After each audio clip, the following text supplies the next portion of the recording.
Actually, I had a CME at Vapi, so I'm just joining on mobile only. Okay. Oh. Thank you, sir. Thank you, sir.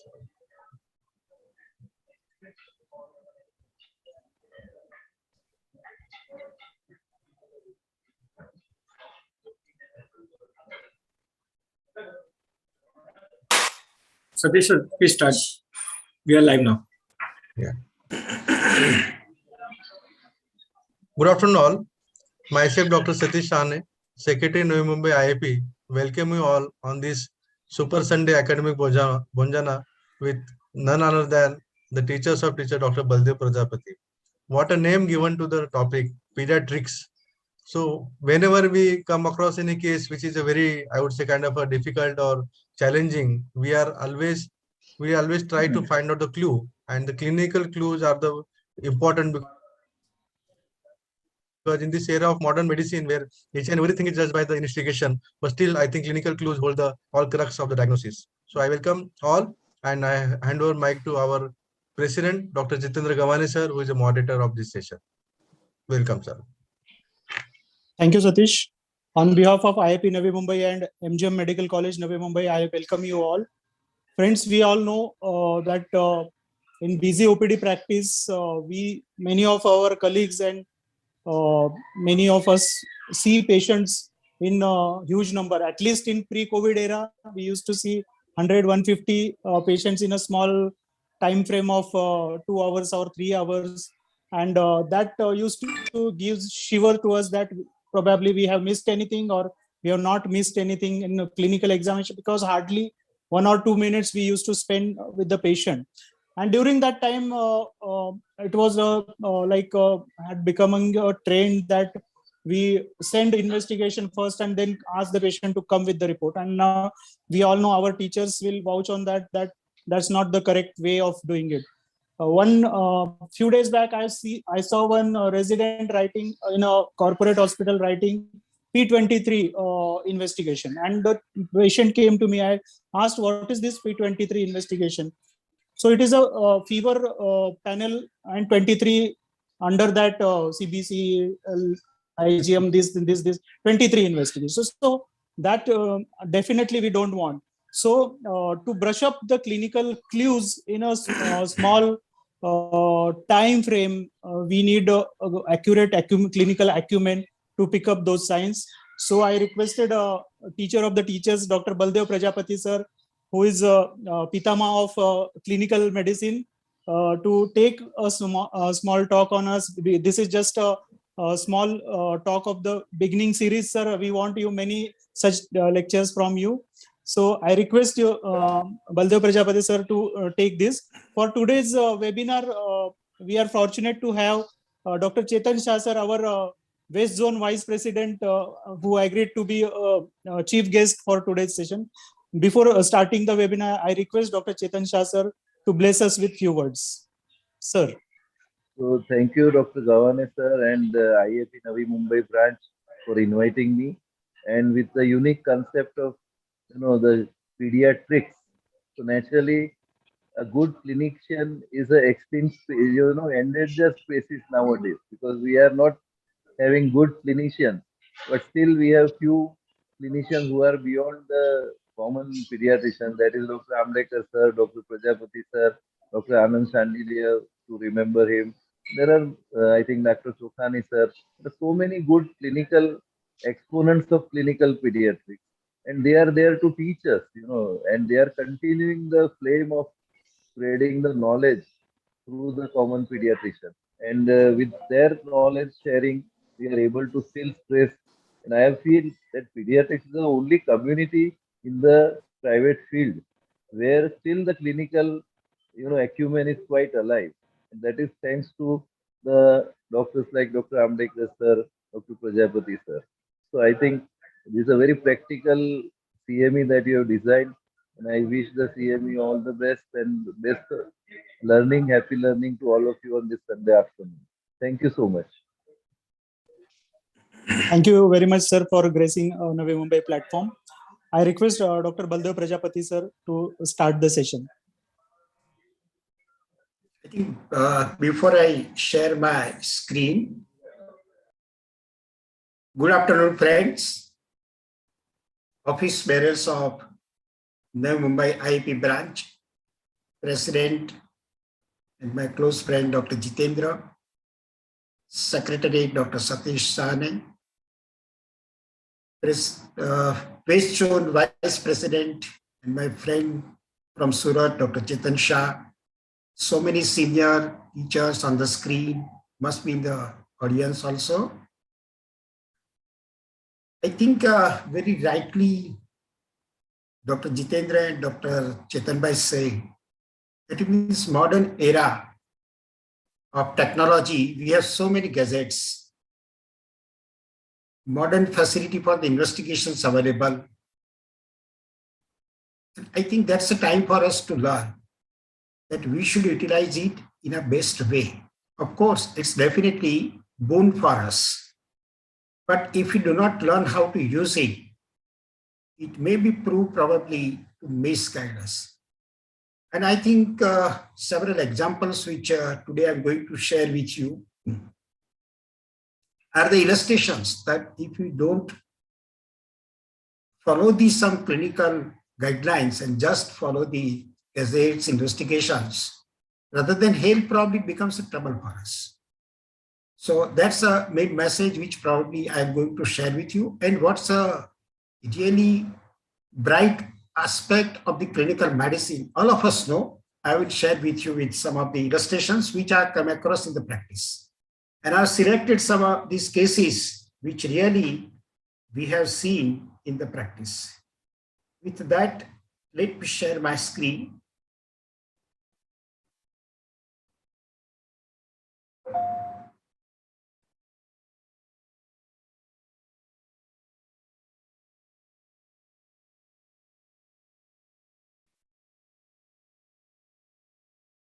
Whether my slide is already seen? Yes, sir. Yes, sir. Am I audible properly? Yes, sir. Yes, sir. Okay, thank you very much.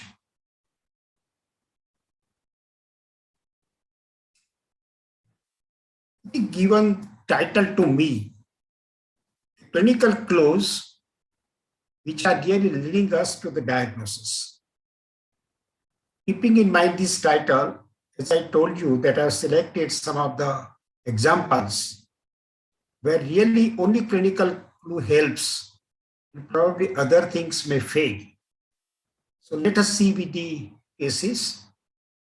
This was a 2-month-old male child presented with severe pallor. Hemoglobin was only 4.7.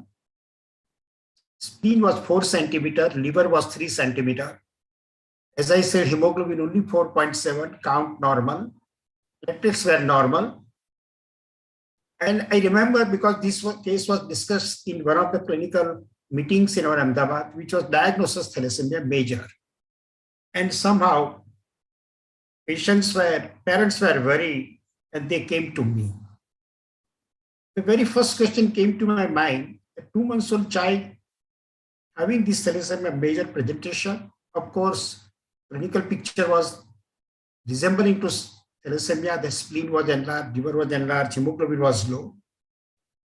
But when I went in details, reticulocyte count is less than 1%. All of us know in the report itself it was mentioned. And we know that this indicates that the bone marrow is not functioning properly. Hemolytic anemia, on the contrary, overwhelming response will be there, and reticulocytosis is very common. On further investigations, it was confirmed that both the parents were negative. We did the bone marrow and turned out to be the Diamond-Blackfan syndrome.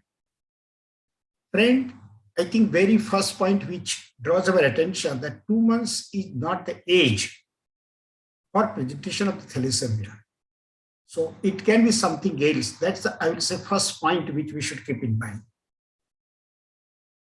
Similarly, another patient, I remember that it was 3 months, Bhanushali family from Kutch, you know, Bhanushali family, Luhara, from Kutch particularly, they are known for this, more common with the thalassemia.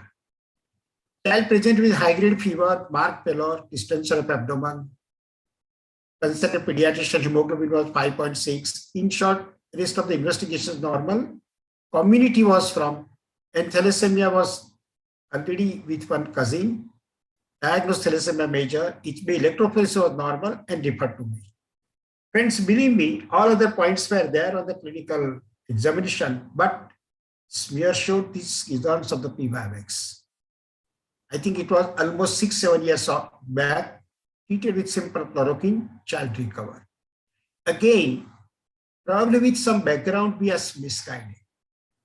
And unless you go into the details of it, as we know that the perillable thalassemia, it remains for the lifetime. And we know that it's a condition where the blood transfusion is required very frequently at regular intervals. And it's a major psychological trauma, not only psychological, so many, I would say, problems for the parents that we should keep in mind. Just we cannot label with few of the points. This was 3 years old female child, measles 1 month back, present with high-grade fever, decreased activity, involuntary movements in the form of the choric movement, with fever, mild tachycardia, tachypnea, malnutrition was there. No explanation, but it was my resident put it, it's a chorea. And choric movement, so said rheumatic chorea. I said 3 years old child, and friends, CSF was performed and showed the tuberculous meningitis. And tuberculous meningitis presenting as the choric movement is not uncommon. Now, unfortunately, this type of presentation has come down. From these illustrations, what I want to share with you, please always begin the history, and we know that the age is very important. So history begins with the age. There are several other examples which probably I would like to draw attention. The simple febrile seizures, age, common age is 6 months to 5 years. Kawasaki, common age less than 5 years. Of course, at different ages can be seen, but it's not common. Rheumatic fever is common between 5 and 15 years. Chorea is not seen in the younger children, usually above the 10 years and more common with the females. If you are treating the pneumonia in a child more than 5 years of age and not responding to the routine antibiotics, consider some uncommon opportunistic organism like Mycoplasma pneumoniae. And cough in the neonate, usually you know that these neonates don't have the cough as the present symptom in most of the conditions because they don't have the mature cough receptors. But if at all the cough is there in neonate, I will not consider the mild, or I will say consider the benign condition. It can be the pertussis, it can be the aspiration syndrome like fistula, cleft palate, or physiological incoordination, or chlamydia-like infections. So I think any neonate presenting to me with the cough, these things should come to your mind. You cannot just consider mild, prescribe some medicine, and that too, antitussive drug should never be prescribed in the neonates. I remember recently we were discussing in one of the postgraduate teachings that it becomes difficult to differentiate breath-holding spell and cyanotic spell. But commonly, breath-holding spell presents after the age of 6 months, very common 6 months to 3 years or 5 years. And cyanotic spell with the cyanotic condition presents earlier, simply from the age. Later on, we can go details at how the disease or how the child presents, you can differentiate. Friends, what I actually wanted to share with you that even simply age many times make our point clear for the further thought process. I remember this patient was from Saurashtra long back, 18 months female, weight and length okay, and cough of 9 months, 18 months age and cough of 9 months, it was dry. Very occasionally mild fever, decreased appetite, and no response to the antibiotics or anti-tuber therapy, which was given during this time of 9 months. And CBC almost every time was normal. And this was the chest X-ray. Long back, I remember this patient was seen by me. Here, I think somebody considered that this patient is having cardiomegaly. The Baroda echo study was done, which was reported as normal. But you know, if I draw attention in the chest X-ray, that right side, this shadow is rounded. And this is probably giving the impression of cardiomegaly, which should be separate from this. We went for the lateral X-ray, which was not related to this. And later on, we went for this CT scan, which turned out to be the bronchogenic cyst. Friends, I think if you focus on the complaint, that dry cough is there, it indicates that something is releasing over the airway. We know that the airway is having the very prominent cough receptors. So either inside or outside, something should be that pathology. That should be a very common pathology. If it is not bronchial asthma, if it is not endobronchial tuberculosis, then some mass should be pressing from outside. That should be the common thinking. And from that, at least we can go for further workup. This was a 5-year-old female child. I remember that this patient was discussed in the Assam in Baroda. The patient presented with an acute condition, severe abdominal pain, vomiting, loose stool, and fever. And immediately, child was taken to the pediatrician. He considered it with enteric fever. Cefixime was started. CBC showed mild leukocytosis, neutrophil reaction. But patients deteriorated after 2 days and referred for the opinion. On examination, mild fever, tachycardia, blood pressure okay, rest of the systems were normal. Just on abdominal examination, mild tenderness on the right side of the abdomen, liver spleen within normal limits. Friends, if you go for the analysis, that 5-year-old child presented chief complaint is abdominal pain. Fever is mild. And even main complaint, first complaint was pain in abdomen. But in a case of enteric, we know that with the bacteremia, fever will be first, then will be localization, then abdominal pain and some GI symptoms. Where in a case of appendicitis, first there is the inflammation, and therefore that there is the distensibility of this appendix, which gives rise to the severe pain. And with the inflammation, there is the release of some toxins responsible for fever, leukocytosis, and other manifestations. Here with the tenderness, leukocytosis with polymorphonuclear reaction, sonography suggested appendicitis, child was operated and fortunately recovered. I think I'm giving the very common examples which has taken real, I will say, presented in the clinical practice. Just if you keep in mind that which symptom is common, which prominent complaint is that, and if you try to focus on that for the analysis, that will help you for further thought process. Friends, please remember, whenever there are the multiple complaints, among all the complaints, decide that what is the chief complaint. What is the actually major concern to the patient? And focus on that chief complaint. And many a time, chief complaint may be the important clue. So I think the duration, chief complaint, and sequence of these problems is very important to practice. Probably hardly we are paying the attention for this. If I take you the example that one child presented with fever of high grade 5 days, then headache, vomiting 3 days, convulsions, loss of consciousness, I think very prototype case of bacterial meningitis. But here, if you know that all the sequence, another example, that school going child, fever, vomiting, loss of appetite, pain in abdomen, particularly the right hypochondrium. Classically on phone, you can answer, and most of the times we are right that it is the viral hepatitis. Already which I was talking to you, that you know, parents are not knowing exactly. And therefore, whatever comes to their mind, they will mention regarding the problem of the child. But when the multiple complaints are there, arrange all the complaints in a chronology.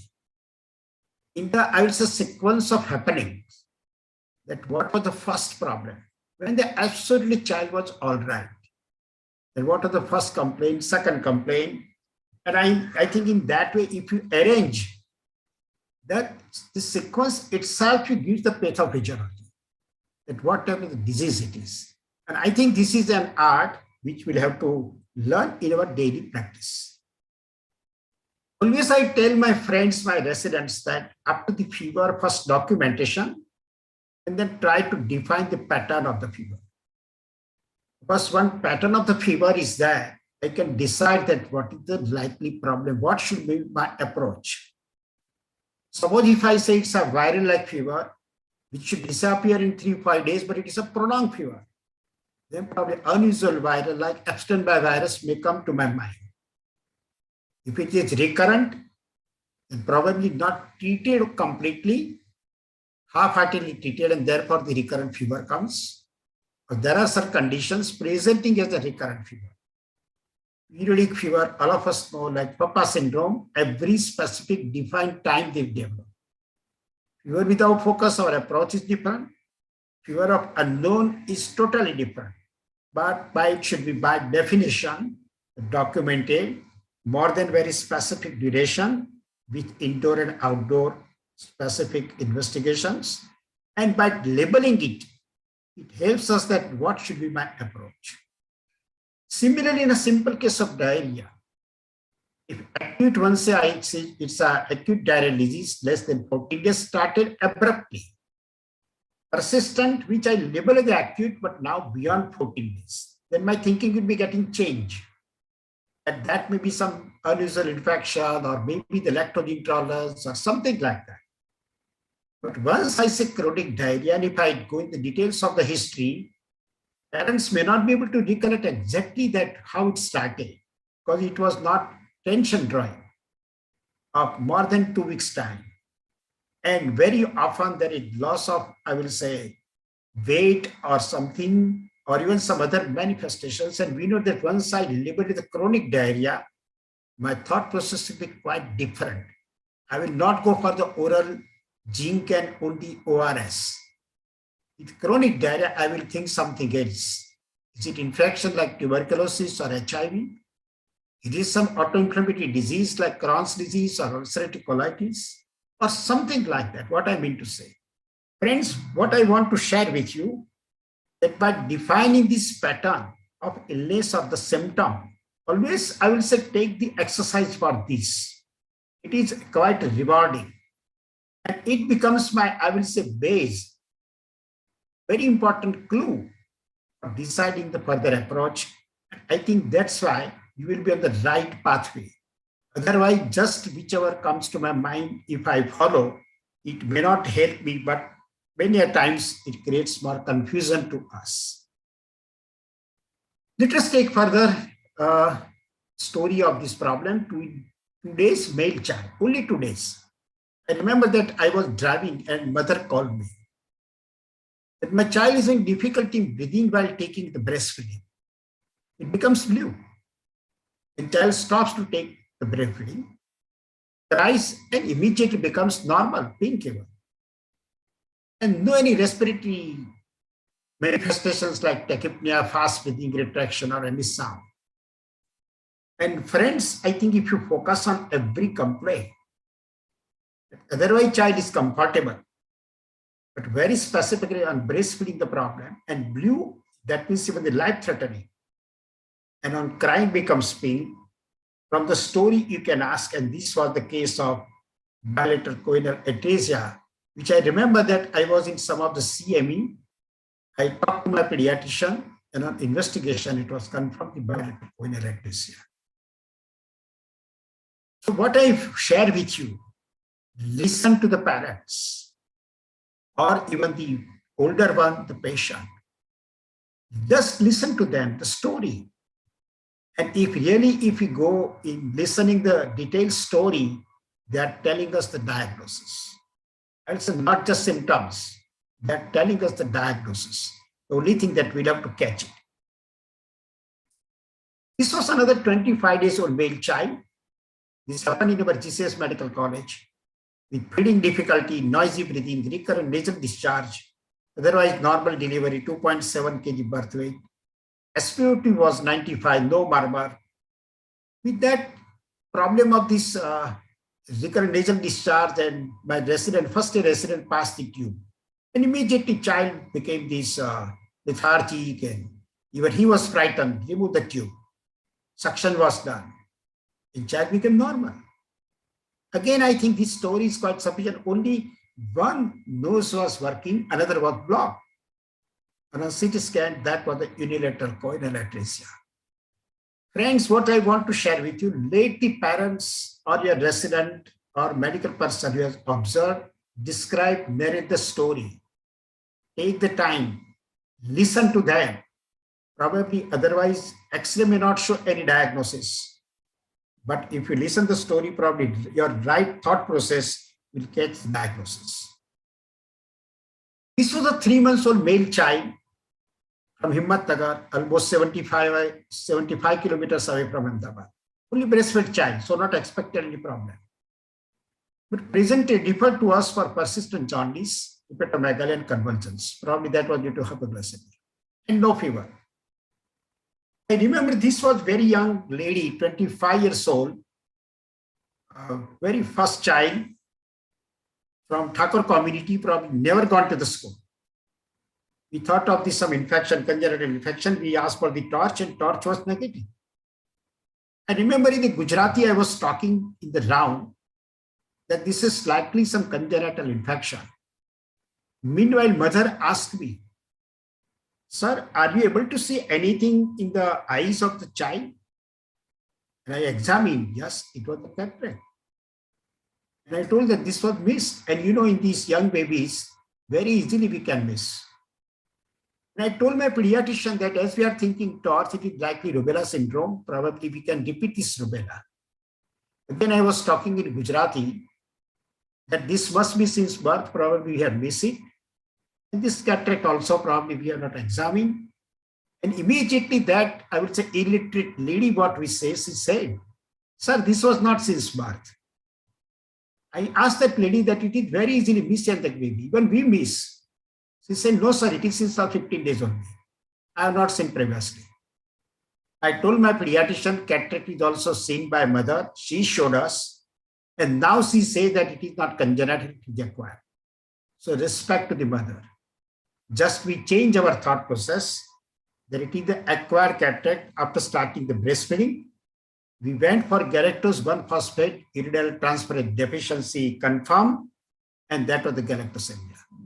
On lactose-free diet, within few months, everything disappeared. Child was operated for cataract after 2 years or so, and child is absolutely fine. Friends, what I wanted to share with you, please remember, respect the complaints or observations of the parents, particularly mother. And never say in the round that they are vague. They are never vague. And don't say that the parents are illiterate or they are not able to understand. Probably we are not able to understand them. This is true story, I think, in our daily clinical practice. It's not necessary that mother should be educated to complain. On the contrary, I am observing the baby for a few minutes.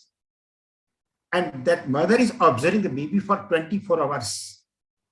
The minor change can be noted very easily by illiterate mother. So my request to all the friends, please never, I will say, try to answer that they are vague or they don't understand. On the contrary, this illustration, you can see that very illiterate young lady showed me the cataract. Even she told me that if the acquired cataract, it's not congenital. I think what we want beyond this, probably in this case, everything was diagnosed by mother. It happens in our practice. This was an 8-year-old child, high-grade fever, 103-degree fever in the evening, and next day morning, child was breathless. And child started to deteriorate, and that's why hospitalized. CBC were within normal limits. This was the chest X-ray. Radiology reporting that pneumonic proliferative on the left side. There was no response to the antibiotics, and therefore child was referred to us. The very first question to me, there was no pneumonia. And how we'll be able to report that this is the pneumonic effusion? So this is on the contrary effusion which had developed acutely with the fever, and all of us know that this is the only way of presentation of tuberculosis with acutely high-grade fever, because it's an immune mediated, it's a allergic manifestation, tuberculin protein. And just keeping in mind, on tapping, it was confirmed that yes, it is tuberculosis. So friends, remember that this pneumonic effusion without pneumonia, we know that first pneumonia, then the pleural reaction, and then maybe some fluid collection. They take some time. At least first pneumonia should be there. And I think these are the illustrations are very common in our practice. I think 15 years back, in one morning, I entered our OPD, and one worker in the hospital came with his daughter, 12 years old female, high-grade fever, 103 degree, and cough of 1 day. Because he was working in the hospital, he himself asked for the chest X-ray and came with this plate to me, in which was reported that left mid-zone haziness is pneumonia. I asked the father that probably this X-ray changed with some other patient. He said, no, sir, I was standing there. This is the X-ray of my daughter only.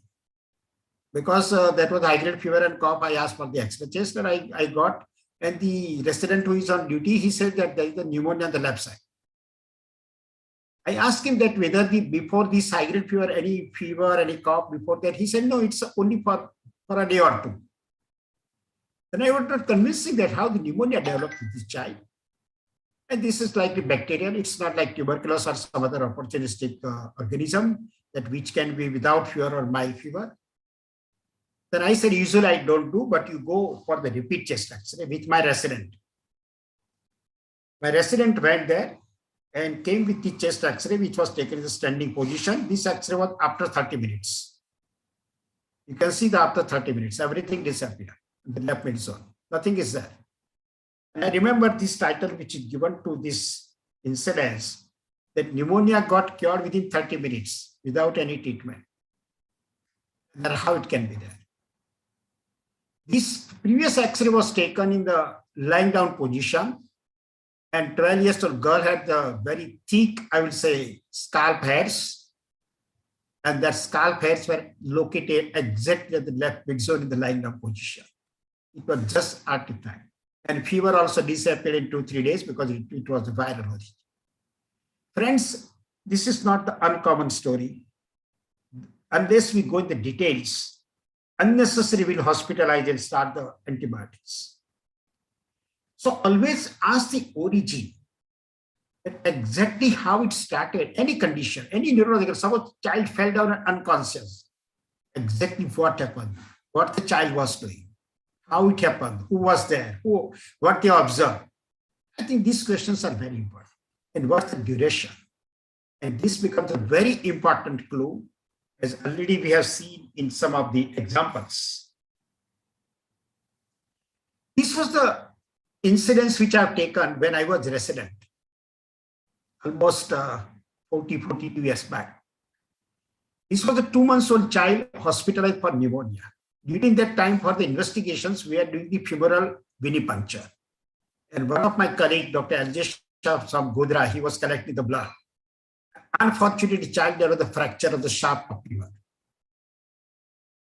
Parents told that there is swelling and pain. We asked for the X-ray, which showed the femur fracture. Referred to the orthopedic surgeon. He applied for the stabilization, his plaster. And next day, when Madam Desai came in the round, she said that all of you are doing lots of the femoral punctures.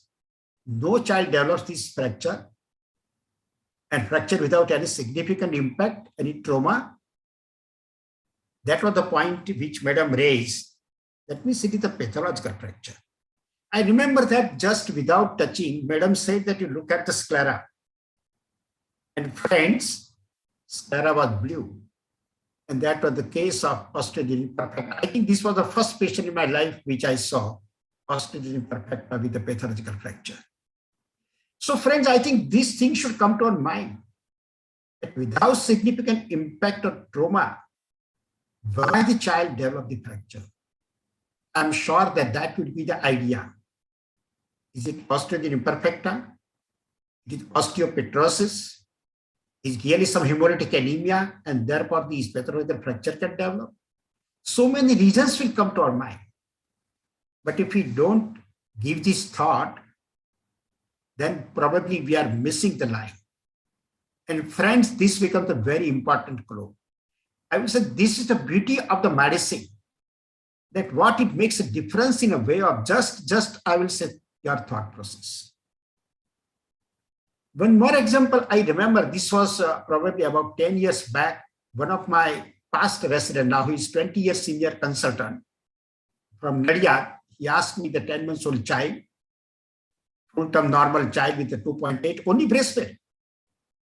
And referred to me for recurrent, almost it was 3 times within 2 months, extensive oral thrush. He said that, sir, within how many hours it can develop this thrush? And all investigations were normal. Treated with some antibiotic, child recovered. On details when I went, auntie with a case of infertility was looking after the child, taking utmost care. But with impulse in the mind, she used to give the acids in the mouth, and with extensive ulceration, exfoliations, child was presenting.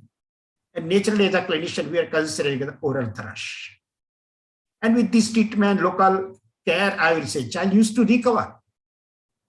But this is the story that I thought that why the child healthy, hearty, having the good even growth with 8.6 kg weight at 10 months, no, it is a sign.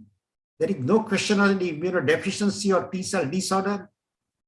And when I asked the social circumstantial evidence that what the child was doing, then they said that the child was in the cradle. I said, who was there? And she said, auntie is taking care. When I asked the auntie, I went in the details, I came to know that she is having this problem. And that's the thing that how I got it. That this is nothing the medical disease. This is absolutely some different issue. This was again 3 years old male child. When I was working in the LG hospital, this patient was brought, fall in a pond with some water, brought with not responding stimuli and breathing difficulty and bluish. There was no response even through the hypoxemia to even the oxygen. And then we thought that this is CBC and everything was normal. Oxygen saturation gap was more than 5%. Friends, I hope that you remember the oxygen saturation gap. There's a difference in the ABG and SpO2 level, pulse oximeter. And that is a very important clue that when the difference of saturation is more than 5%, the ABG and this pulse ox, very few conditions are there. We went for this, and when particularly my resident told that the blood was very dark color, chocolate color, we went for the spectrophotometric examination, confirmed methemoglobinemia, methylene blue was given, and child recovered within probably next 12 to 24 hours. Friends, you know that in the industrial area where these ponds are full of the chemicals, and with the nitrites, this normal hemoglobin is getting converted to methemoglobinemia, and they present in this way. That thought process helps us that how we can reach the diagnosis. This was again probably long back when I was junior assistant professor. 11 months male child brought with excessive crying, then sleeping, and not responding to the stimuli, no fever, no convergence. The child was hospitalized previous day evening, and next day in the 9 o'clock I was taking the round. I examined that the vitals were normal, shallow breathing, pupils were constricted, pallor was mild, no cyanosis, no jaundice, liver spleen not significant, even no signs of meningeal irritation. Routine investigations were normal. I remember after the examination when registrar, very brilliant registrar, now he's working at USA, he asked me, sir, what you are thinking? I said, I don't have the answer. But when I asked that, the child was from labor class, just behind the civil hospital they were staying. And when the mother was at work, child was under care of this 8 years old sister. I asked the 10 years old girl, I took in the confidence. And she said that she was giving some medicine when the child was crying because she observed from the mother. I asked the mother which medicine you are giving. And mother showed me the Somba 34, Somba 34. During that time in our civil hospital, there is the National Institution of Occupational Health. We got analysis that it contained the morphine. And yes, morphine can cause the constitutive pain, everything that came to our mind. I remember that we got this naloxone injection. During that time, it was not available from Dr. Bhatia. He's very well-known anesthesiologist in Ahmedabad. And fortunately, the child recovered fully. Friends, I think these details of the, otherwise, here MRI will be normal. During that time, it was not, we don't have the facility of the MRI, but I'm sure that if you go for MRI, if you go for the CT scan, it will be normal. It will not show anything, but this is more important that how we are able to reach the diagnosis. Another child which was brought to my practice, 9 months old male child, accidental ingestion of kerosene. And there were death of 2 siblings due to the kerosene poisoning. I said, this is the epidemic or no any genetical condition is known where the kerosene poisoning can occur in the siblings and deaths. It was really great surprise to me. When I asked her, the child was at neighbor's house and then found with the smell of kerosene and they were vomiting and child is brought to you. And this problem was similar, same story was there with the previous 2 siblings. Again, when I went into the details, the neighbor lady was case of infertility. She was suffering from schizophrenia. And child, whenever she developed this impulse, she used to give the kerosene to the children. Fortunately, the child was detained and survived. Friends, what a beauty of medicine once you go in the details, probably which is quite rewarding, which no investigation is going to help us. So actually what I want to share with you, frequently Ambedkar sir is teaching us that it is very important to consider clinical setting in which the disease occurs. You should go that what exactly the problem was there. And it will offer an important clue to us. And therefore, don't ignore the clinical setting. On the contrary, go in the details of every step of the happenings. And somewhere probably we will get the clue. This was the 3 years female illness of 2 months, constipation, pain in abdomen, vomiting occasionally, and treated by pediatricians, even surgeon with laxatives and antibiotics. Every investigation was normal, including sonography abdomen. When I went in the details, that the weight loss of 6.5 kg in 3 months, which were documented on the paper with previous pediatrician. And when I was asking that, yes, hepatitis is on the contrary, not good, but voracious. Child is passing urine frequently, even during night. Excessive water intake was there. What else you want? We went for the RBS, which was raised, and that was the insulin-dependent diabetes mellitus in a 3 years old child. It had nothing to do with the constipation. It had nothing to do with the vomiting. But you know that because parents need tell, because parents' problem was constipation and pain in abdomen and vomiting. That not the problem with this good appetite or passing urine, but they said, yes, on the contrary, it's good. The friends will have to find out, we'll have to dig it out, that what further information, which probably parents had not given the importance. This was a 10 years male child, sudden fall and unconsciousness in the school. I remember this patient from Modasa, again 70 kilometers away from Ahmedabad, which was diagnosed epilepsy by the neurologist. Although MRI, brain and EEG were normal, child was on sodium valproate, referred to me for excessive weight gain. Initially, I said it is due to the anti-arrhythmic drugs. But meanwhile, again, child had the problem. They didn't come for the follow-up. And after a few months, they came that there was sudden death of father 2 months back. And on inquiry given, history of similar sudden death of the uncle 2 years back. Then I was sick on that. We don't know the epilepsy also. And we are not sure that what we are treating. And the sudden death of father and uncle, I think something is wrong. And I know that mama was requesting me that, sir, please do something for the child. We don't want to miss this child. I referred to the cardiologist. And cardiologist asked me, senior cardiologist, I remember 15 years back, he called me that, Dr. Prajapati, what you want from me in a case of epilepsy? I said, I do not know, but I want your opinion with the ECG and other thing, because there was some cardiac problem and he lost even the father and uncle. And friends, believe me, he came with the ECG. It was the WPW syndrome. I remember this child was operated for the aberrant conduction pathway at Mumbai.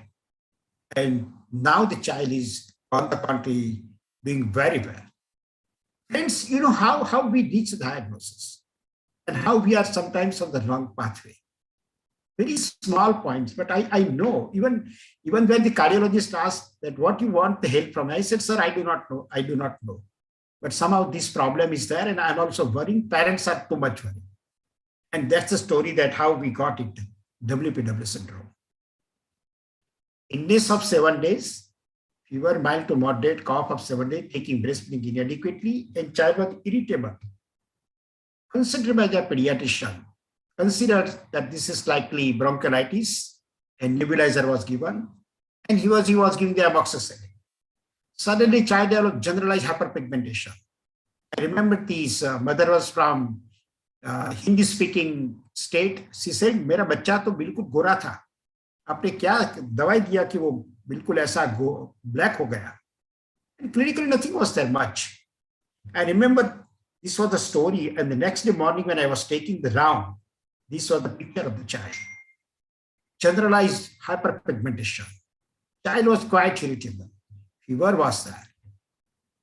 When I asked the mother, any problem in the family? And mother showed me her case paper, which she consulted to the physician, and there was mentioned that chikungunya to the mother. We went with the chikungunya investigation of baby, both IgM and even the PCR positive. Friends, otherwise, we treat the bronchiolitis, amoxicillin rashes, and so many things. So remember these type of the sum of the points. Even origin and ethnic group also will help us. We know that thalassemia is very common in certain communities. G6PD deficiency is more common somehow in the North Indians, particularly sub-Himalayan area. Kala-Azar, I remember 15 years back, we had one patient of fever of unknown origin. When this patient was not responding at my hospital after 2 weeks, I said, it's a case of PO, let me take the history. And I said that now I will take the history, and I told the registrar that you can write down the points. When I was asking the father, I came to know that father is Hindi speaking. When I asked the father, he was from Bihar. And in the bone marrow, first time we got this Kala-Azar. So only just to come to know that from where the patient is coming. We know that the sickle cell disease is more common in the tribal populations. Friends, I think somehow this important ornament we are losing, and that is the clinical medicine. Importance of detailed history taking, especially personal and family. And when you don't have the clue from the routine history, go in the details of all these points, definitely you are going to get some clue. Friends, even you can remember some of the points which I would like to mention. That parents say the bad handwriting. Please think whether it is rheumatic chorea or Wilson, the changing handwriting. I remember one of my physician friend showed me this writing, that one writing before the illness, another after this illness, which was the micrographia. And that was the Parkinson's disease. Change or no perception of smell, we know recently we learned COVID and other conditions. Precipitation of skin rashes by amoxicillin, all of us know by EBV. And even precipitation of an episode of abdominal pain by phenobarbital. In a case of recurrent abdominal pain, is porphyria. So I think these are the some points which in between I want to mention, which we can keep in mind. And at some other time, I'm sure that it will help us. This is very interesting patient, 3 years male child from Godhra. I think Godhra is now familiar with that incident in Gujarat. My friend pediatrician referred this patient for persistently raised SGPT. And there was history of hospitalization to his place for fever and even the cough, cold, and vomiting. He thought of viral origin. First investigations, hemoglobin okay, count was low, platelets lower side, SGPT was quite high, but bilirubin and prothrombin time were within normal limits. USG abdomen, chest X-ray normal. We treated as viral infection, child recovered within 4 or 5 days. Repeat CBC also came to normal. Count was also normal, platelets normal. But somehow both the parents were educated. They were worrying for the SGPT. And follow-up even after months also, when the child was not having any problem, SGPT was persistently abnormal. Sometime more than 800, 500, 370 or something. And for that reason, child was referred to me. I examined that vitals normal, no jaundice, nothing is there. Investigations which I performed first time, hemoglobin was normal, count was good, platelets normal. Bilirubin normal, but SGPT 570. Zero markers of all viral negative. USG abdomen was normal.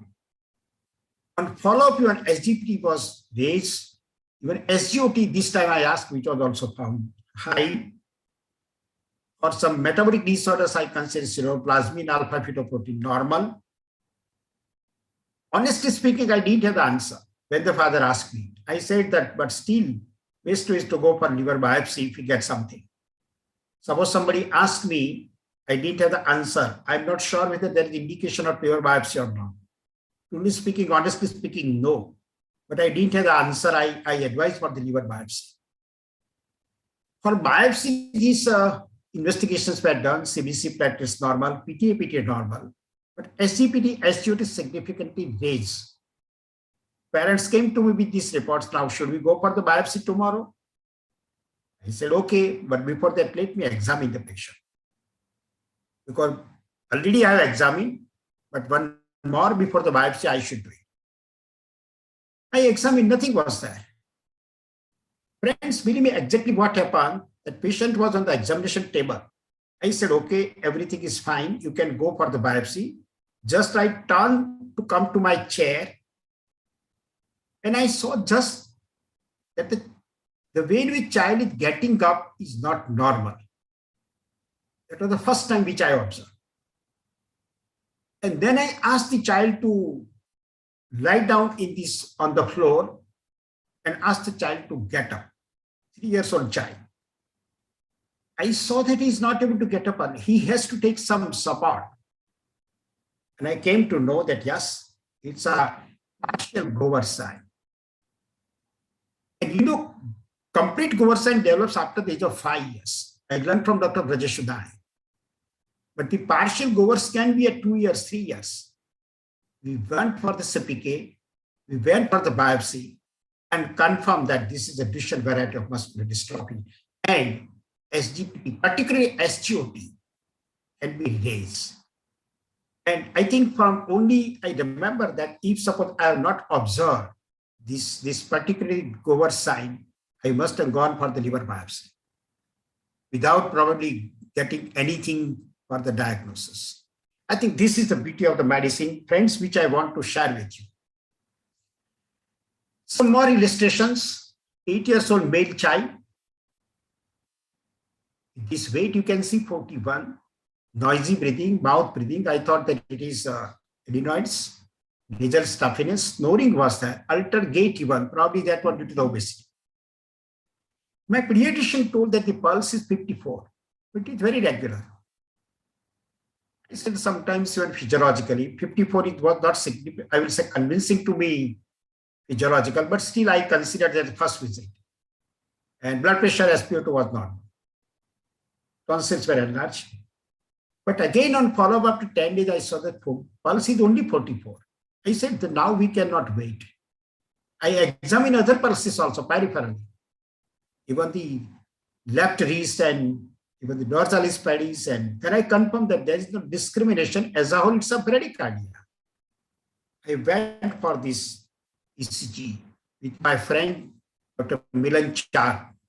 And Milan Chak told me that if you see this particularly, these P waves and even the QRS, they are actually, here you can see the two P waves before the QRS.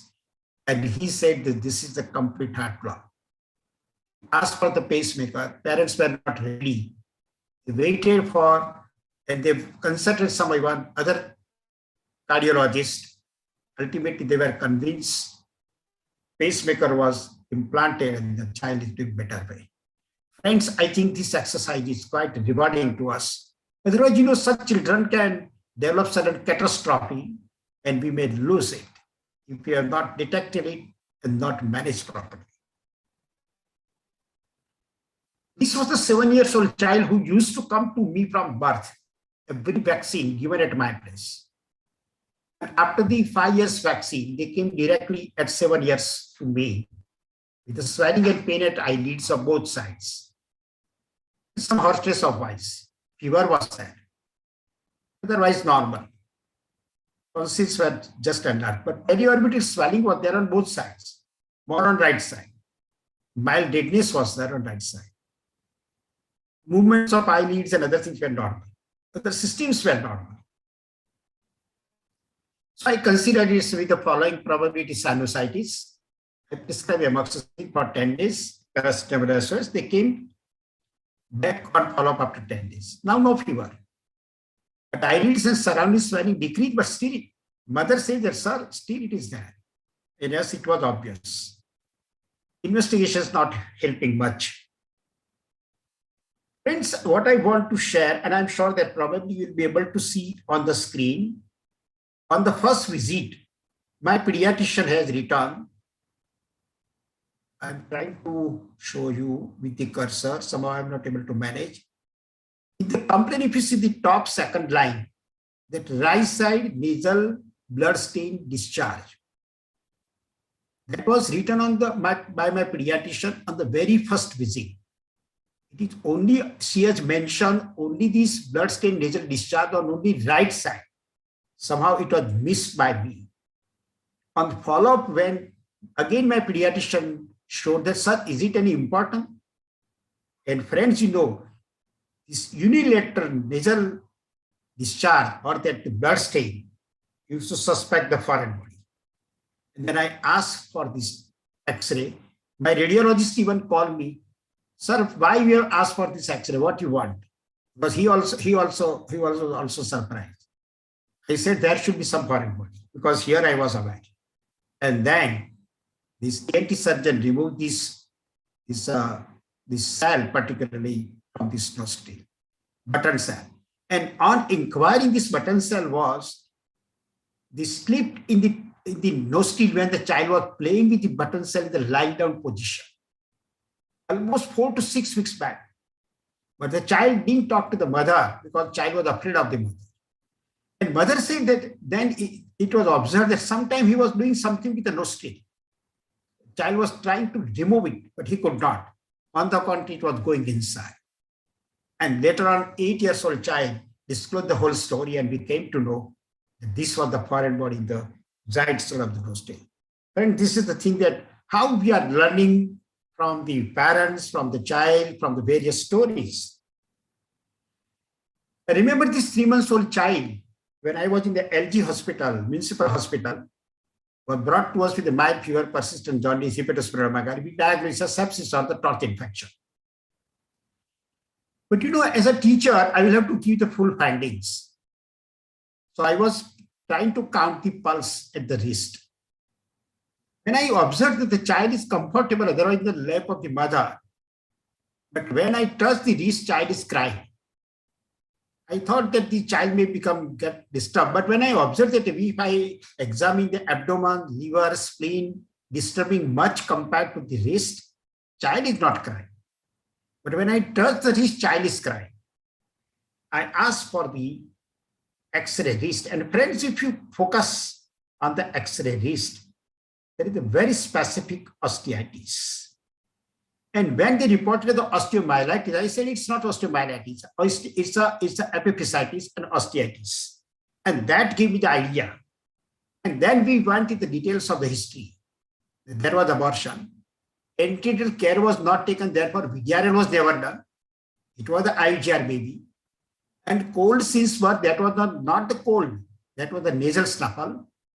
Then we got the perineal excoriation, all the points on investigations, and that was the congenital syphilis, which was confirmed by tapenomyperidium hemagglutination test, with even the parents, and they were treated. Just that why the child is irritable on touching the wrist, that was the only clue from where probably we could reach to the congenital syphilis. And I'm sure in every case the clue is that. For that, we'll have to search for that. I think it is around, I may take 15 minutes, 10, 15 minutes. Sure, sir. Yeah, Dr. Jitendra, we did do it. It's all right. Yeah, sir. Okay, thank you. Thank you very much. Sir, if you are tired, you can take a break 2 minutes. Otherwise, we can continue. Yes. Sir, this was the 8-year-old female child. 2 days before hospital in my unit, and I was out of station for some conference. When I came back, my residents asked that what should do in this patient. With the child with the puffy face, swelling over the legs, even excessive weight gain, but the duration is 8 to 10 months. And in the history, nothing was much available. When I examined, pulse was 64, blood pressure normal, respiration normal, puffy face was there, edema fit was there. No ascites, sclera was white, skin was yellowish, anemia was there, no organomegaly, hemoglobin low, rest of the renal functions RBS normal. They were thinking for the nephrotic syndrome, and they asked me, should we go for the steroids? Because urine albumin was nil. But when they went for the albumin was normal, but cholesterol was 380. They said this, it looks like nephrotic, but not convincing. Now we should go for the steroids or not. I remember that I asked my registrar that you write down all the points on the paper. It's an 8-year-old female. Illness of 10 months. With the 10 months, nephrotic syndrome is going to take time. Puffy face with edema fate is there, but it's a non-pitting edema. And there is significant weight gain. Bradycardia is there.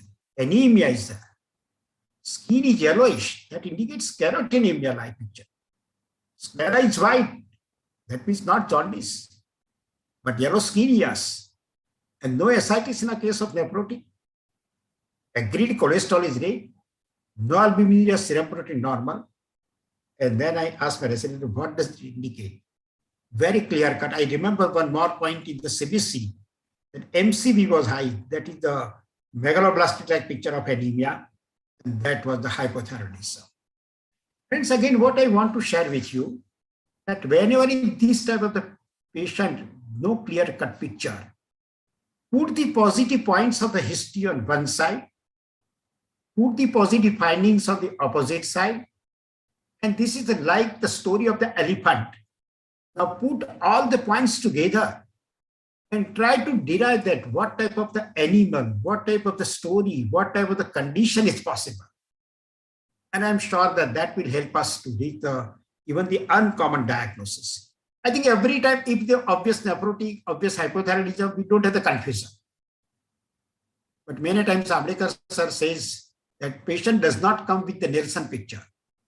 And at that time, I think our skill is required to analyze the situation in this way. This was a 7-month-old male, cough since the age of 3 months. Age of 3 months, 7 months, and cough since 3 months. Difficulty in taking the breastfeeding. Hospitalized at the age of 3 months for 13 days. It was diagnosed. This patient, I remember, this was from Saurashtra. Left side collapse consolidation. Some echo was done, and moderate ASD was diagnosed with pulmonary hypertension. And following that, if you know that during this time of 4 or 5 months, repeat X-ray chest, every time I will show you the picture, what's showing the left side collapse and shifting of the mediastinum on the left side. Considering some collapse, somebody offered even the AKT for 3 months and referred to me for his persistent problem of cough and left side collapse. When we examine, 7-month-old child only breastfed, but weight was 5.1. Temperature normal, mild tachycardia, tachypnea, femorals normal. No ictus, but cyanosis was there. Clubbing was grade 1. Entry was diminished on the left side. Vocal resonance was also diminished. Significant murmur was there. And then hemoglobin was 16.5. CRP was negative. Rest of these investigations, liver functions, kidney functions, normal. And this was the chest X-ray. And similar, same picture in all the 4 or 5 X-rays. Then what was the diagnosis? They were thinking, and when it was taken the opinion of radiologists, they said that go for the CT thorax, likely some bronchopulmonary malformation. Friends, we analyze. I asked my resident that we go for the points. It's a 7-month-old child, persistent cough and breathlessness since 3 months. When the breastfed child 7 months, why child should go for poor weight gain? In respiratory distress, cyanosis are clubbing, but if the respiratory condition and when present with the cyanosis and clubbing, it should be life-threatening. So I think it's, of course, respiratory distress is there, but probably basic cause is not the respiratory condition. And collapse is also there. Probably that is the misguiding to us. But if you look at this murmur is there, and polycythemia, child is otherwise not gaining the weight, but hemoglobin 16 gram. That means cyanosis, clubbing, and polycythemia. And I think that was the important clue. Therefore, we said that it is likely some congenital cyanotic heart disease. And probably collapse consolidation, the compression of the left bronchus. It may be due to some vessel also. That was our clinical thought process. And rather than the CT scan, we went for the first echo. And I remember my friend Milan Chak talked to me that this is the patient with the total anomalous connection, mixed variety, TAPVC, with severe pulmonary hypertension. Of course, ASD was also there. And we went for the aorta angiography. It was confirmed. Child was operated at UN Mehta Hospital with this vascular ring compressing the left main bronchus, operated, and now the child is doing very well. Friends, from the thought process, clinical clue, the child is otherwise nutritionally not good, but hemoglobin 16. Cyanosis and clubbing, a 7-month-old child, not due to the respiratory cause. I think just this thought will give you the idea that what further we should do. This was a 14-year female child presented with upper respiratory and severe anemia. Hemoglobin was low, count was low, platelets lower side, MP negative, mild bilirubin, that to indirect. Oral iron was starting, no response, and that's why child was referred to us. And repeat CBC by that pediatrician. Now the further drop of hemoglobin, count okay, but lower side. Platelets is down.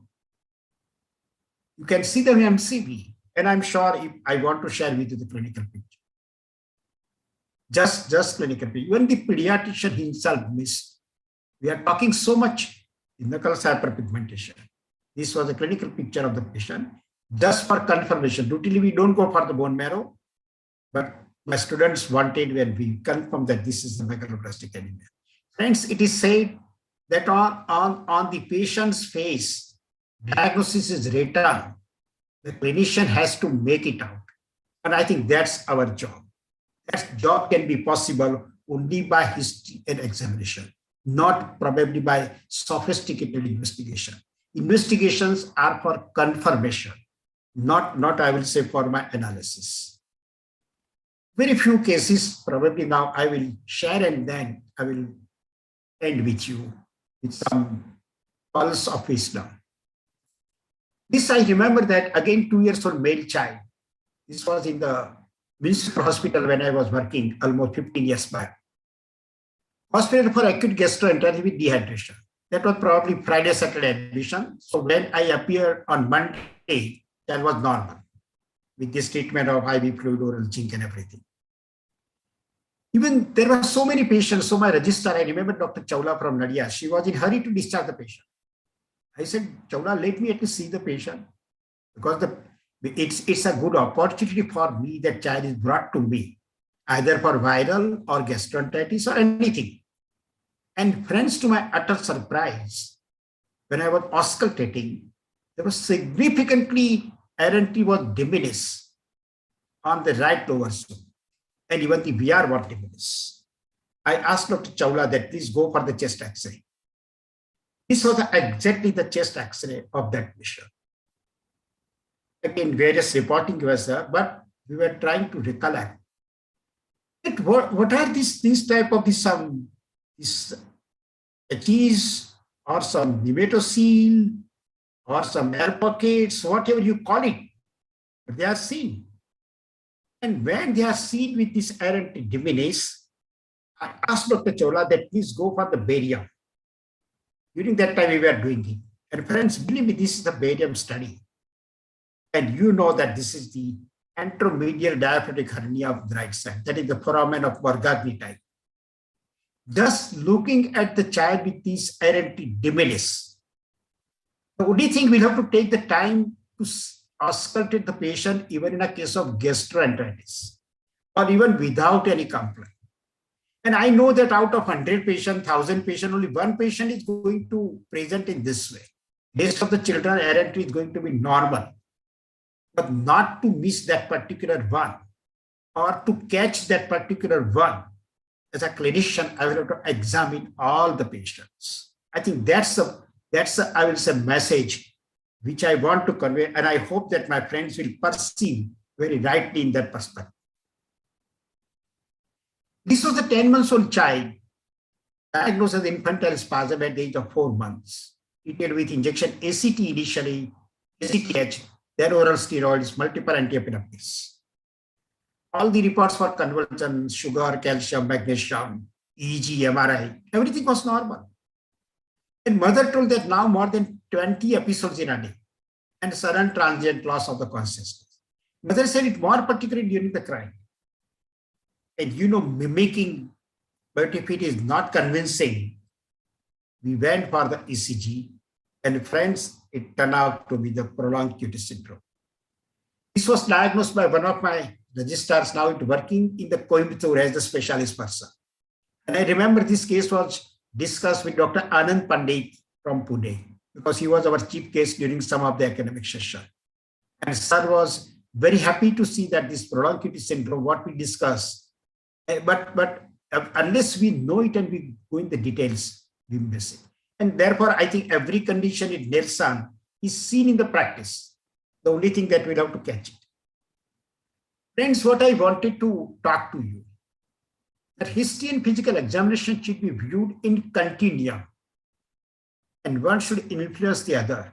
I think all the teachers, when we are going for the PG clinic, Ambedkar sir, Srinivasan sir, we are talking that go into the details of history, try to derive some picture. And from that story, it leads to obtain whatever you have, I will say, points you have decided from the history, then focus on it. And many times I remember that R.D. Khare sir, Dr. Rajesh Chokhani, they are asking the postgraduate what you are expecting on examination. I think that is very important question. My history should be so strong that I have conceived some hypothesis. And now I'm expecting that these points should be there on examination. By chance, if I don't get it, it is a surprise, and probably from that I should go for the second thought.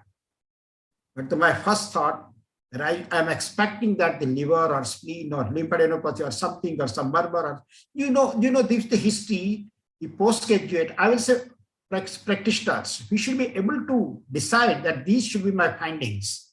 And I'm sure that most of the times, yes. And if I don't get it, I will not disappoint.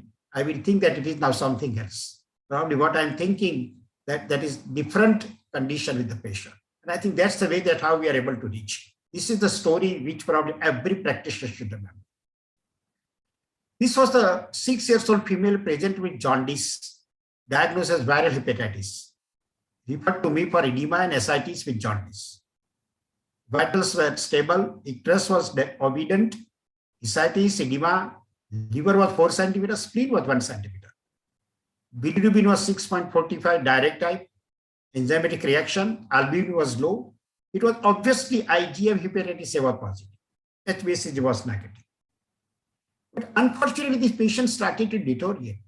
And therefore, the patient was referred to us with increasing icterus and edema, remaining drowsy. I remember I took the help of gastroenterologist. He asked for all these routine investigations to rule out other conditions were negative. But ceruloplasmin was low, copper was high, that was the Wilson's disease. Friends, again, what a message I want to share with this illustration.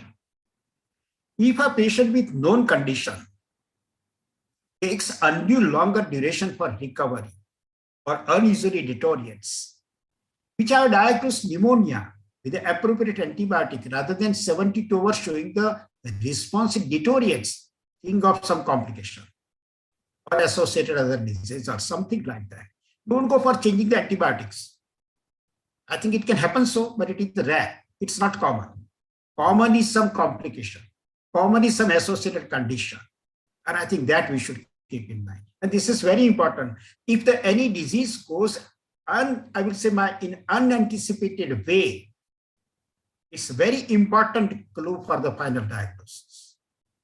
This particular patient should go in this way, but why not so? That indicates that something is wrong. Maybe the complication or maybe some other associated condition. This was an 11-month-old female child from Bhuj. Illness of 15 days, swelling over the left side abdomen. That was due to the liver. Consulted the pediatrician at Gandhidham Sterling Hospital. Hemoglobin was low, count was 1,20,000. MP was negative, platelets good on the contrary. Rest of the indices were within normal limits. When PCV was given, IV antibiotics were given. But he diagnosed her as a severe anemia with hepatosplenomegaly and even the raised total count. So query ALN. And child was referred to our sister concern hospital, GCRI, that is the Gujarat Cancer Research Institution for bone marrow and further management. Child was born to second-degree consanguineous parents and full term by normal vaginal route. No any problem, development normal. But there was history of transmission to the mother at the age of 17 years for anemia. When we examined the child, vitals were normal, no icterus, no cyanosis, but severe jaundice. Ear open wide, frontal bossing. Liver and spleen both were enlarged. To me, apparently looking like it's the hemolytic anemia. We investigated, hemoglobin was low, count was, this is the very important story of the pathologist. Count was 30,000 something, but he bracket in the mentioned bracket 15,000. Friends, what I want to draw attention, ask your pathologist. This first count, 38,000 is by the cell counter. And 15,000 is the cell count done by the pathologist manually. Because in a case of hemolysis, this larger size of the RBC with the nucleus will be considered as this lymphocyte. And therefore, they are always considered as the leukocytes. And therefore, count will be high. And here again, when we went for the further workup, and therefore child was referred back to us. When we went further workup, it was the hemolytic anemia, thalassemia major. And mother was given the blood transfer because she was thalassemia trained. So friends, I think we should put in properly what I was talking of technology. Machine is machine. Whatever you have fed in the computer is going to work in this way. That any cell of this particular size, the nucleus is going to be considered as the leukocyte. Machine is not able to differentiate whether it is of RBC series or WBC series. That can be done by only the human brain. And I think this is the beauty which as a clinician, these technological aspects which I will share at some other point. This was 3.5-month child, illness of 15 days, mainly respiratory symptoms, diagnosed with bronchiolitis, with previous pediatrician, referred to us with the liver enlarged, spleen enlarged. We saw in the count that count is normal, but the platelets are 54,000. I remember in the round, I told my resident that it can be due to the EDTA sample, because if the EDTA sample, if you go for the platelets count, there may be clumping and the platelets are lost. But he immediately told me that, sir, this previous laboratory was also showing the low platelets. Then I said at two different places, we cannot neglect it. I went the details of it. I came back, what I consider bronchitis. We asked for the chest X-ray, which was showing ground glass happiness. And when I came to know that this family is from Nepal, father is working in Gujarat, but the mother is staying at Nepal. And there was a history of exposure to multiple partners by the mother, it turned out to be the HIV. Just simply observing that why the different places the platelets are low. And from that, the whole story was revealed. One more 8-year-old child was referred to me, a case of ITP diagnosed by the pediatrician. And even this dermatologist, he told with the steroids, chickenpox at 2 years, erythema nodosum at 4 years. EKT was given, herpes zoster was there to the child, cervical lymph nodes were there. And then I thought that rather than going for the bone marrow, let us go to the HIV and turn out to be the positive. And from that, my friends hematologist, I learned. Even I remember once Dr. Mamta Manglani madam was telling that any patient presenting with isolated thrombocytopenia, even no any other feature, then also HIV should be excluded. That is very important marker or clue for the HIV. I think now last few cases, 4 months male, cough and breathlessness, excessive perspiration. Excessive perspiration, we are talking the child is always indicating the cardiac failure. There was no murmur, SpO2 was male, but this was the chest X-ray showing the huge cardiomegaly. And friends, when we went for the ECG, that was classically left ventricular hypertrophy, and my cardiologist said it is likely endocardial fibroelastosis. Again, I remember this was almost 12, 13 years back. And advised CT thorax, but the cardiologist was very, very honest enough. He said that, Dr. Prajapati, I am not able to trace it at the arch of aorta. And therefore, likely some congenital malformation, at mediastinal malformation. So you should go for the CT thorax. I remember that the parents were from Mehsana, but they were having some business problem. They were migrating to Akola in Maharashtra. And then I told that you can follow this patient by my friend Dr. Rathi in Akola. And I remember that this patient was seen by him. Repeat echo was done there. And my another friend at cardiology Akola, he said, it's a coarctation of him. Orthoplasty was done. And now that person is almost 22 years old. Friends, so even whatever you are not able to detect clearly, you should mention it. Discuss with your friends, share with them. And I'm sure that we will get something. This is quite possible in our medicine. Friends, I think I'm coming to the end of my story, or I would say points to share with you. Before I end, please bear with me some of the pearls of wisdom which I would like to share with you. Medicine is not only the science. Yes, it is science, but it is not only science. It is an art. And friends, any art cannot be learned without the devotion and special efforts. Just reading the Nelson is not sufficient. And it is absolutely true for the art of medical practice too. Art requires, I would say, our dedication, our involvement. And for that reason, your Mother Teresa said regarding our medicine, consider medicine as a mission, not even the profession. And never a business, I think, for the modern time we have to remember. It should not be business. And I think this, probably we are diverted, we will never be reaching to our goal. That's I would say, point for any medical person we have to remember. My teacher, Dr. Kinarewala, used to say that the person interested in the profession, medical profession, gets involved in the working. He should enjoy the working. He should not be tired. He should not be frustrated. And if you are enjoying, you don't feel the burden of working. You are never getting tired. No frustrations. no time limit of working. And here somehow Dr. Jitendra has also given some liberty to me that there is no time limit of discussion and give the best of his ability. I think that our effort should be there. I may fail, but my ability should be there.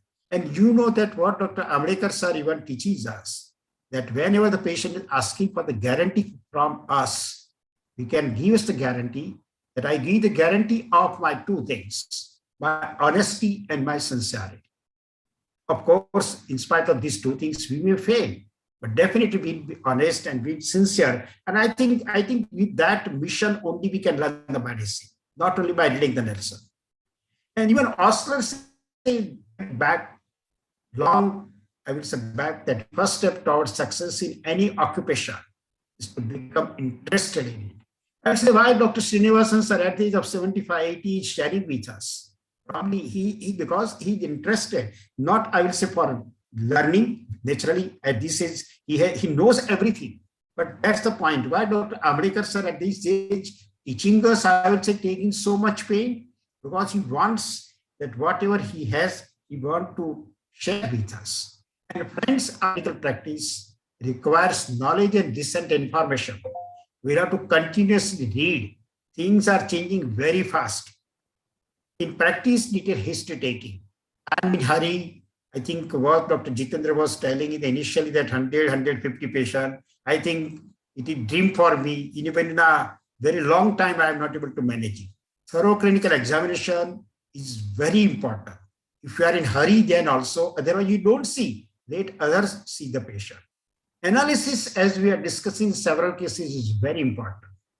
And as we are talking, derived our clinical diagnosis. Suppose some investigation.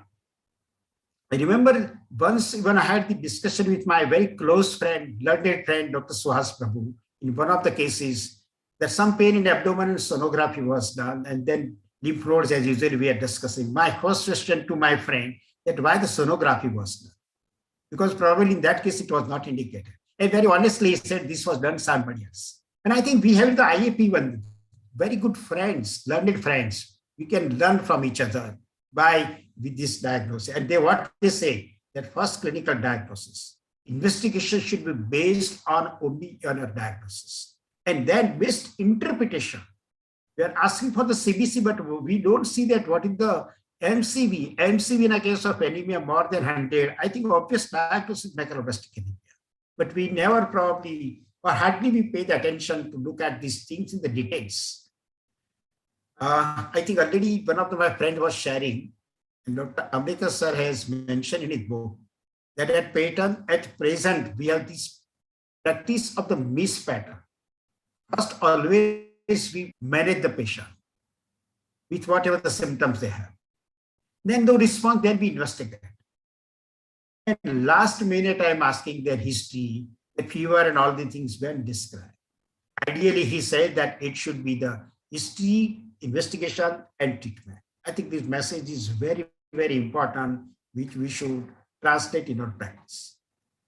Friends, to collect the detailed information of the illness is the basic requirement. If you don't have the information, how you'll be able to decide?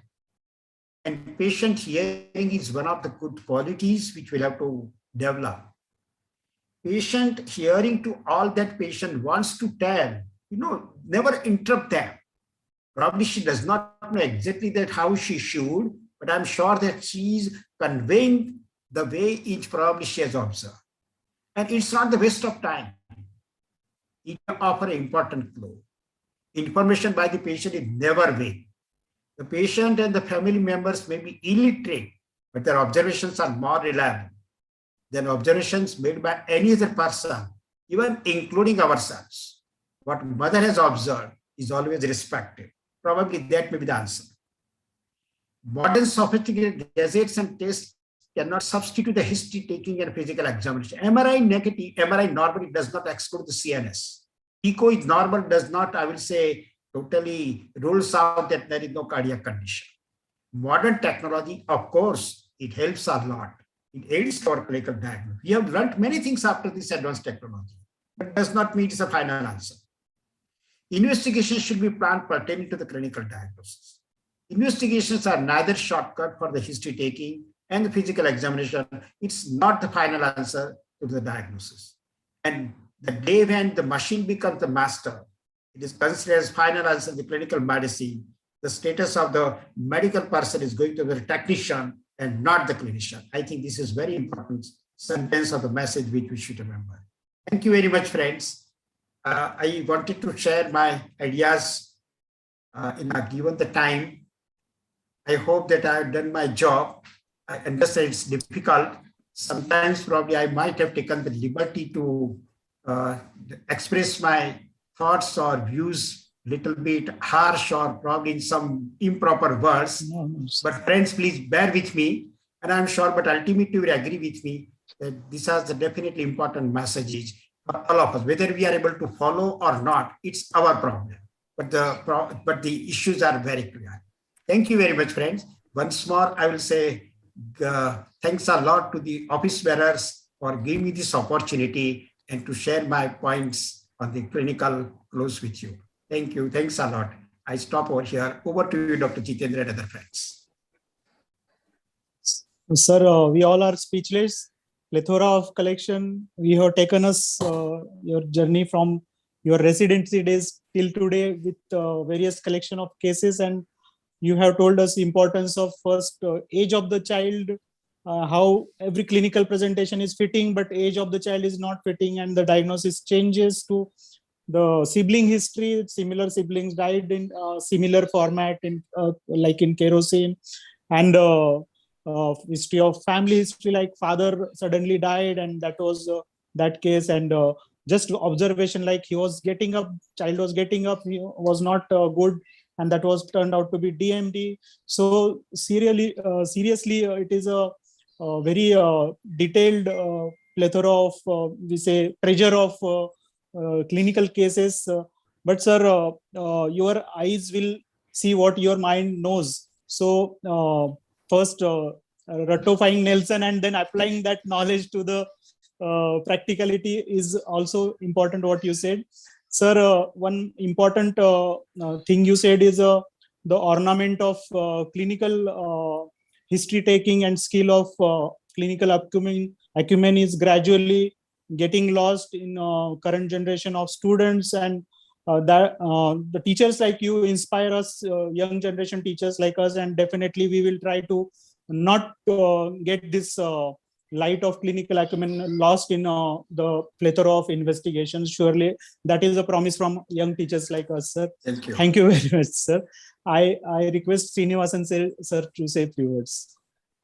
Yeah, it is always a master class, and spellbound, right from the first case till, of course, I share similar cases, a few cases, almost 8 cases were similar, like diaphragmatic hernia, midline diaphragmatic hernia, and a few other cases like, we had methemoglobinemia and we have this thing, tank water. So similarly, we had well water with methemoglobinemia. So a few cases are similar to what he has experienced also. So of course, each and every word is to be remembered and also followed by the younger generation. So there is no shortcut for diagnosis.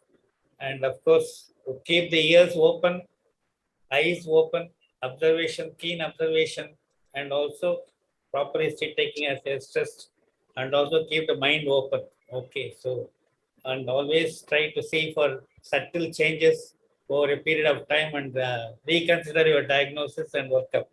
Thank you so much, Dr. Prajapati. I've never tired of your talks and case scenarios. Thank you so much.